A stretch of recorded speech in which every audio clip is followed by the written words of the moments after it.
All right, in this video, I'm going to talk about the concept of voltage drop and why it matters when you're going out and learning about electricity to understand what it really means and why it can be useful.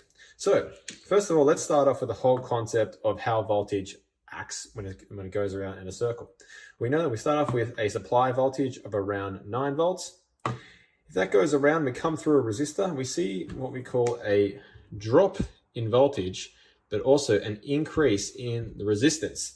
So we've gone to our first point here, and we know that happens. If we continue to go around our circuit here, we run to an LED. Now this is what we call a load, so work is being done right here. So that is an LED, we're turning that on.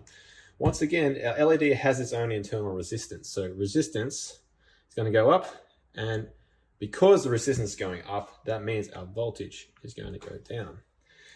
It all comes down to Ohm's law. If you understand what Ohm's law is, V equals IR.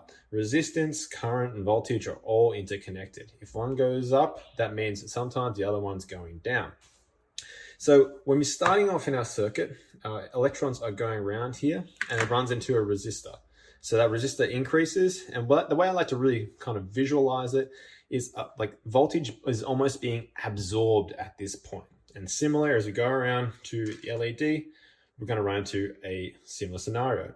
And all things being equal, you might see a voltage drop of say 6 here and maybe 3 here.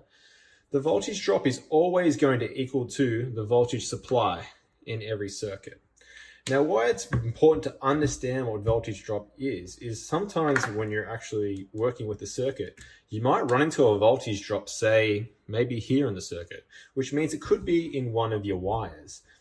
And that's something that you want to be paying attention to because let's say, for example, we have some corrosion in one of our wires. So we can create this circuit here, and we've got a bit of corrosion here, causing a bit of a resistance. And we say we're dropping maybe 5 volts here in our circuit.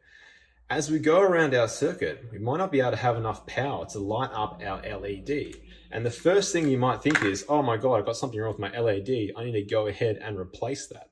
But if you understand the concept of voltage drop and you're able to test simply with a multimeter, when the actual resistance, you can measure some resistance inside of a wire, you might realize that you don't need to be replacing any of your parts and the problem is actually in your wiring. So that's a quick one for you there. I hope that helps you understand why it matters to understand voltage drop and how you can use it in your circuit.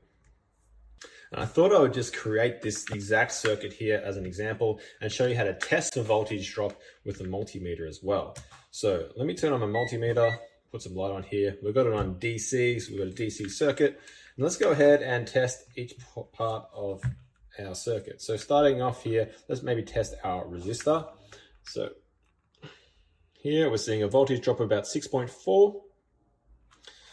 And across our LED, seeing the voltage drop of 2.4. And then if we now look at our battery, got about 8.8 there. So all of that adds up into basically being the correct amount of voltage drop for our circuit. Now, if I wanted to find out that there's something wrong, if I started seeing something wasn't performing in my circuit, say the light wasn't turning on, I might want to check for voltage drop across my wires. So let's take this wire here as an example. I test the black here, this part here. I'm not seeing any voltage drop across here, which is really good. Vice versa for this one here. None there. Looks like it's gonna be a bit finicky, this stuff. And across my red lead here, I'm not seeing any voltage drop there, which is great. If we did see any voltage drop across there, that might mean there might be a bit of corrosion or something wrong with our wire and we want to replace it before we replaced any components inside of our circuit. So there you have it, guys. I hope that's useful. I hope you learned a little bit there. Any questions at all, let me know, and I'll see you in the next video.